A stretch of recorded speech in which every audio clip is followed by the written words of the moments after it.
Good evening, lovely tubers. My name is the White Mexican, and welcome to Market Watch Investments. I have a plethora of cards that we'll be showcasing for you guys tonight, and I do hope that you will enjoy. Okay, things Kickstarter tonight is going to be Artifact Sanctum. These are the secret rare variants dawning out of Battles of Legends, highest rarity being secret rares. Look really, really nice, aesthetically pleasing. For stacks of these, bulk prices, first edition secrets, they're going to about a bone to 2 bones a piece. Very, very incredibly affordable. This card is amazing. I know Scythe is banned, but we'll go ahead and get into that later on in this video. But this is insane. There's a fat stack of 26 here from 149 from Core TCG. Really amazing seller. I would definitely get on this. Next is going to be Aromasurgery Jasmine, however you pronounce that. This is a solo print ultra rare, which is completely disgusting. Look at all its disgustingness, but it is a solo print, and for some reason this card is pretty pricey. So if you guys invested in dual power like myself and have pretty big bulk access of extra, maybe you guys can push this off for a couple bones. But starting market price for this all across the board is pretty much starting about 17 for English copies, and then just trickle up after that. So again, this is definitely a big sell target if you guys are not using it in your plant deck. Gravekeeper's Commandant is going to be next, so you guys already know, absolutely mega fan, lover of the keepers, really, really great stuff. This is the highest rarity, of course, of Commandant. Anubis God here, looking like a total baddie, really great stuff. You can get yourself a playset here of first edition Ultimates for 75, which is actually quite affordable. It's been quite some time that I've seen, particularly for a playset too, for a stack price of this card for first edition Alties under a bill. This is pretty insane, because right after that, for lightly played, it goes to 120 bones, which is very, very, very pricey. And we'll switch over off to stacks, but we don't really care about damage stuff. Are people playing these? I mean, I have Alties. I'm pretty sure I have Ultras, first edition Ultras. Fortunately, unfortunately, there's a 2-stack here for about 74 first edition light, and then this goes to pretty much at 75 right for that. So awesome card, nostalgic, very old school, really awesome. Gotta love it. Gold Sarcophagus is going to be next. So there's a lot of really great rarities of this, but the rarity that I think is one of the best is actually the second print run. Not the prize card Ultra Gag Me with a Spoon, but the Gold Series 2009 Gold Series 2 Gold Rares. These 2008-2009 Gold Series did gold right. They're just like a honey tint of gold. They're very, very aesthetically pleasing in my personal opinion. I know the community really bags on gold rarity a lot. I do personally as well for the majority of the sets, but in particularly for like Haunted Mine, there's actually Herald is over here, which is coming from Haunted Mine, which is Gold Series 4, if I'm not mistaken. But anyway, and then some of the gold secrets, but particularly for 2008-2009, the first 2 Gold Series sets, they did them very, very well, and I think they just look great. This being the second print of Gold Sarco, like the actual attainable first print of Gold Sarco, and it just looks aesthetically great, and there's a lot of really cool combos you can use this card. Currently, right now, there's only one single stack for 13 bones plus a bone shipping, which is kind of a sad day in Mudsville, but if we take off stacks, it goes down to about 9, and then jumps up to about 10, 11 after that, so kind of dried up on the market.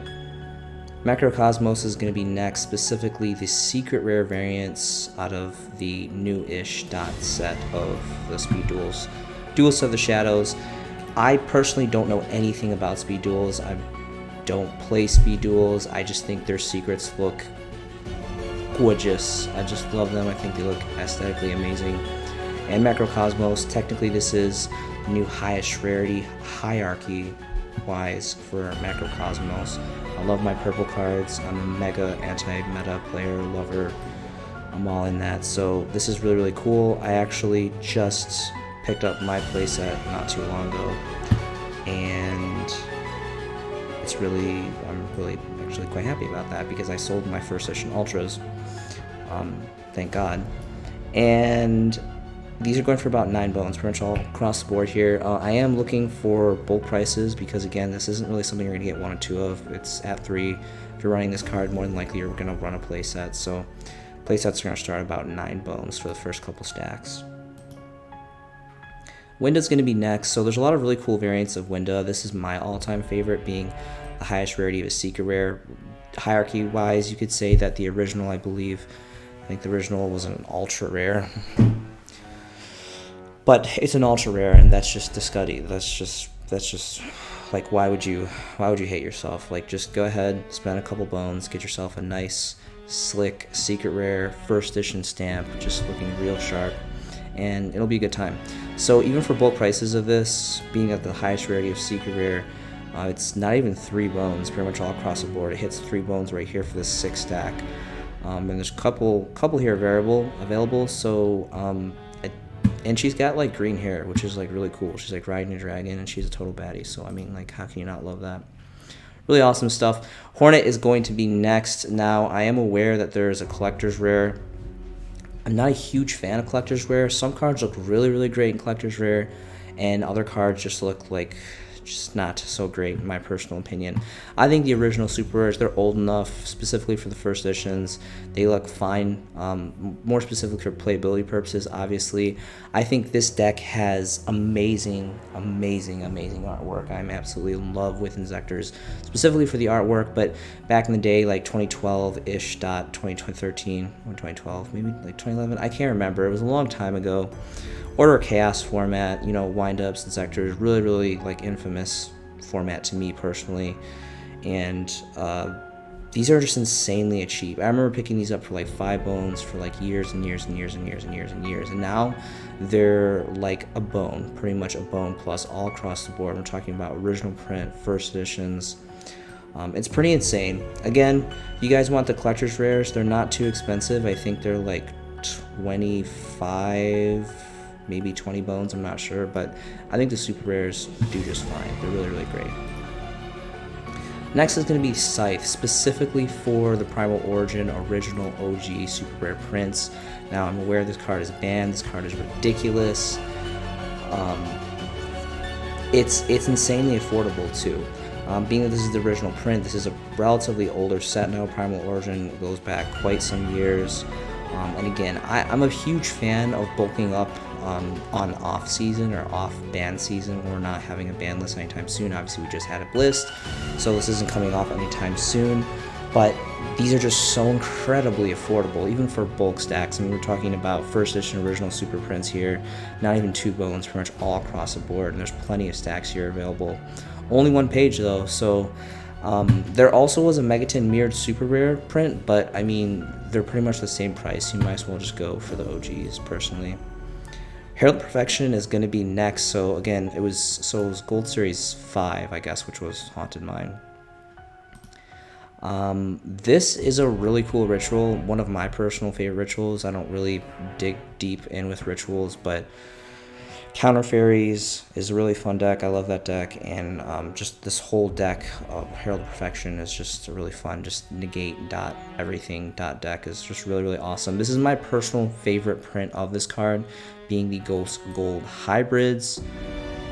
These are extremely unique on the market because this was the only set to don this type of rarity. No other set, all of the TCG, has Ghost Gold Hybrids, which I think is just kind of corner on the market. Really, really unique.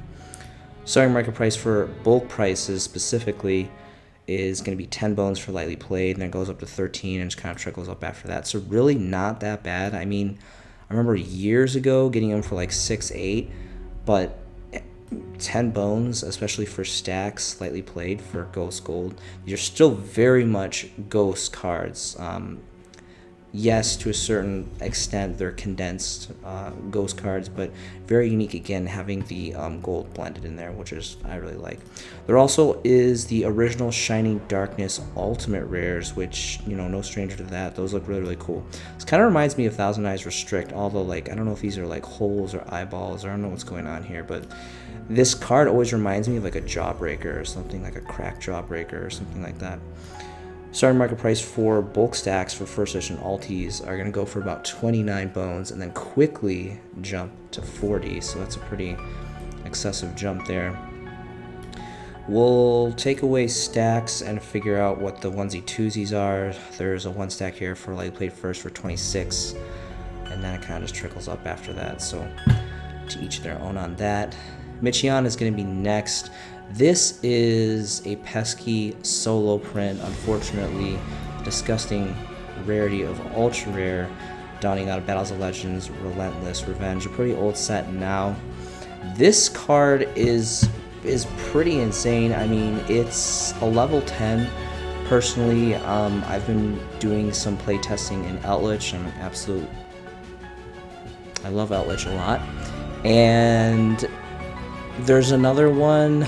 It's the light one. I forget its name, which burns for 2k, which is pretty cool. And it's 4,000, so you drop that even under skill drain, and it's a free 4k beater. And if not, you can just burn for 2k, and then it's also rank 10 fodder, which is really cool. Anyway, this card, straight up, if you guys aren't familiar with all the Time Lords, they have these really cool effects that some of them have different summon conditions, but the main gist of it is like for this one specifically, like if you don't control any monsters, you can normal summon without attributing. It can't be destroyed by battle, it can't be destroyed by card effects, and if it attacks, just anything, if it attacks or if it gets attacks, if anything happens and the attack goes through involving this card, it solemn judgments your opponent. It takes their life points. It doesn't matter if they're at 2,000, 8,000, 10,000. It just slices and dices it in half, which is just incredible. I think this card maybe people use Spooky Dogwood, which is really good too. But if you're going to game 3 and you whip this out, again, it's kind of luck of the draw. You have to draw into it and actually swing, proc, and attack first on your opponent. This is pretty crazy. Again, really kind of appealing more to Outlich players. I mean, I don't really know who else would play this. There's not many 2 benefits outside of Outlich. More specifically for the light one, which burns for 2k and has a 4k beat stick tacked onto it. But really incredible card. Either way, if you guys have this card, speaking of, it's a couple bones here. Starting market price is about 3 bones for the onesie twosie stacks. And, you know, plenty of availability, but it is a solo print, so food for thought. Speaking of solo prints, number 39, Utopia Double from Dupo. Another random ultra rare from Dupo that's pretty good money. There's probably some crazy combo with this. I'm not really sure why, but it also is, again, a solo print, so this is going for pretty good money. Starting market price is about 14 bones, which is just insane. Who in their right mind is paying 14 bones for disgusting ultra rares? It's just completely outrageous. So if you guys have this card, I would probably sell it unless you're playing it for some reason. Artifact Lancia is going to be next. So this, kind of before the change of formats, this had a pretty good spike. I think it went all the way up to almost like 15, 20 bones. It's actually down a lot now. That might be exaggerating. Maybe it was like 15 or like 13 or 12. I can't remember. But right now, this being the highest rarity as a secret rare in Battles of Legends Heroes Revenge, you can get stacks for around 5 bones right here. I played first edition 427. There's a stack here for 5 plus shipping, and then it goes to 6 after that. So there's not too many left as far as bulk prices. I know I just personally bought my own playset around that 5 bone mark for first edition secrets, just because this is a utility card. This is always a good card to have in your binder. Later on, I plan to shoot a video showcasing what I basically called my side deck binder. I have a whole like giant black binder that has like all of my side cards, mostly hand traps and different like floodgates and stuff, but we'll get into that later. This is definitely one of those cards that you want to have because it's always going to come in and out of the changing of formats. The last thing I wanted to showcase for you guys tonight is going to be, I get a lot of questions on Facebook and on Instagram. I'm really into like decor, like decorating and like design stuff is like a really big deal to me. I recently actually picked up 2 of the PSV Pharaoh Servant posters of this, and these are really, really cool. So basically, if you guys don't know about these are like the original old school, like super nostalgic, like you can see the old Konami symbol there on the left. bottom corner, and on the right, the old upper deck symbol. You know, we used to get cards printed by that company and all that before Konami completely took over everything here in the US. Really great stuff. So these were given to hobby shops and TCG stores originally, like way back in, like, you know, the dawning of the game in 2002 when the game dropped in North America. It's really, really awesome. If you can't really tell, this isn't a super good picture, but they are hollow foil. So it has like this emerald green tint hollow foil to it, which looks really, really nice. I really only like the ones up to Pharaoh's, well, I don't remember, I think Labyrinth and Nightmare. After Labyrinth and Nightmare, they kind of changed the layout and they stopped the hollow foiling, like for like Legacy of Darkness, I think was the next set that they just completely just didn't use the hollow foil patterning in the promotional posters, which is not really cool. They have the ratios here too, like the original breakdowns of the packs and stuff, and then obviously you guys can see the picture. They're really, really cool. So this seller right here on eBay, this is eBay, he has a fat stack of 8 available, sold 7. This is kind of pricey. I mean, a couple years ago, these were not really around, so I paid quite a bit. I think I paid a little bit under $2 for mine. It's like near mint. It's really good condition. I got it nice and framed in like a sleek black case. But anyway, there is best offer, so I mean, shoot them an offer. If you can get this anywhere under $1, I think that's a steal deal. Again, these kind of come and go, but right now kind of the flavor of the month is Magic Ruler. There's kind of a couple, there's actually 2 or 3 listings here on eBay, on the eBay platform at least, specifically for this poster. So if you guys are curious, here you go. Throw a dog a bone. Now you guys know where to get them.